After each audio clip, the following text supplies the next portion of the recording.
YouTube, what's up? As you can tell, I bought a tractor. So I'm super excited to add this to the channel. There's a ton of different projects around here that I wanted to get done. But today we've got the flail mower on the back. That's similar to that Titan flail mower that I had for the ATV. But we're gonna run this today, clean up a little bit around this pond. I wanna move this camera around a little bit just to show you how it handles thick brush, just grass, hills, things of that nature. And then we'll do the review of the flail mower and I'll show you a little bit about the tractor. As always, using my Axle earbuds. That way I can listen to some music and cancel all the noise. So here we go, let's get to work.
To walk you down here,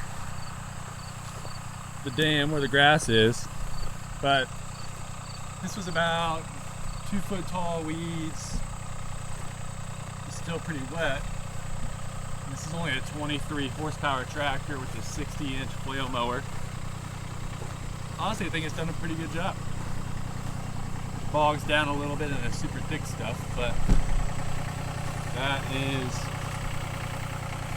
a known issue.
Alright, so this flail mower is a MechMaxx EFS60. So it's their light duty flail mower made for 15 to 35 horsepower tractors. This is a 23 horsepower tractor with an 18 horsepower PTO. So I wanted something that could run on this compact tractor or subcompact tractor, but also wide enough that I could use on a bigger tractor down the road. I make a 48 inch, a 53, and a 60. So I got the 60. One of the main reasons I did not get a bush hog or brush hog is I can only run a 48 inch brush hog, but I can run a 60 inch flail mower on this. So a 48 inch brush hog will come out to about there. I've been pleasantly surprised with this flail mower. It is pretty cheap. or inexpensive compared to some other brands, but it's pretty easy to put together, and honestly it's done a pretty good job so far. So it has hammer blades inside versus the Y blades, so it's better for brush. It comes somewhat pre-assembled, but what you do have to do is you have to add gear oil up top. You have to have gear oil here. The flows are there, and here are the outflows. You have to install this bracket for your 3-point hitch. It does come with bushings if you are going to use a quick attach. Now with that being said, there's not a lot of clearance down here to add the quick attach, so I think you have to pull that pin back up, and then you could add the pin back to the quick attach, so it's not really a quick attach. Up top, this moves back and forth, which is nice. So if you hit a hill or a mound or something like that, it will rock a little bit. The roller on the back is a full-length roller. There's grease fittings on each side. There's a grease point there. There's a grease point here. Inside here, and a grease point there. And there's a grease point here.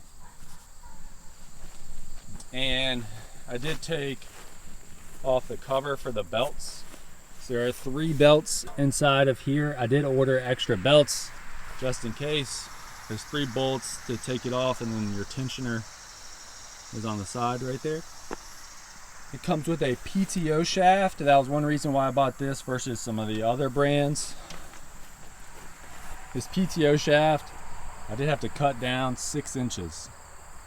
They say that you're probably gonna have to cut it down. They send you instructions on how to cut it down. It was very simple, and it's done a pretty good job there. So, how do I rate this flail mower? Well, again, I've been very surprised with how this flail mower has performed so far. I mean, if you look behind me, all this is cut pretty nice. And if you look on this dam side, this grass wasn't as thick, but it's cut pretty darn good. I will say that on the 23 horsepower tractor, if you're taking this through like very thick or wet grass, it does bog down if you're going faster or as fast as like the low gear can go. So what I do is, on this machine, your machine should probably have it as well, but this machine has a cruise control. This is the cruise control right there.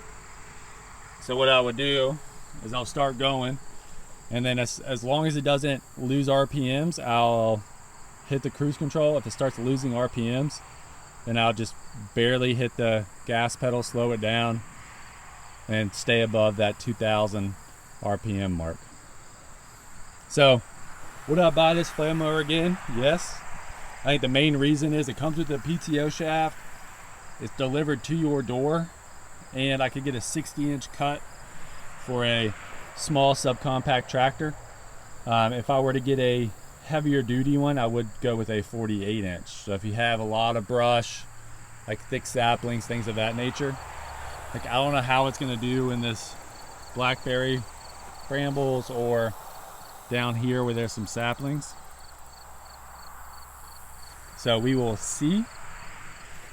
So quick overview of what I've done so far to the tractor. So this is a Massey Ferguson GC 1705. I got it on Facebook Marketplace, great price. The gentleman before me, he put bigger supports on the brackets when you take off the loader, so I appreciate that. I have changed the fuel filter. The fuel filter is right under here. You may be able to see it right there. That's a fuel filter. It's very simple to change. It's a pretty inexpensive part, so I would recommend doing that if you buy this tractor. The other thing I've done, this is a brush guard. I'll leave a link in the description below. That brush guard, it covers your transmission and hydraulic fluid filter. So I think that is definitely needed if you are going to be going through brush. The last thing that I have done to this tractor is I've put 4-inch wheel spacers on. So what a wheel spacer does is it moves your tire out. These are loaded tires. So they're loaded with fluid directly from the factory when the gentleman bought it. And I put 4-inch wheel spacers, the Brotec. So if you can see in there, let's see if it, look at this side. You can see that I put 4-inch wheel spacers on there. That's the chrome. They are great fitting. So there's not a lot of space on the inside. They come with the hardware, and you just take the tire off, put them straight onto your axle, and then bolt the tire back on. And I think that adds a ton of stability. The reason I got it was really just, let's say, hilly property, as you can tell. So I feel much better by having the wheel spacers, especially because the ROPS on these are pretty low, and I'm a tall guy, so I felt much better with the stability of having this. But overall, I'm pretty impressed with the tractor. It's done a good job for me so far. You'll see it on the channel with a ton of different projects. And hopefully you enjoyed this quick review and overview of the flail mower. You'll see a lot of that on the channel. So I'm gonna get back to work. Hopefully you have a great day, and please subscribe and comment below. Appreciate you.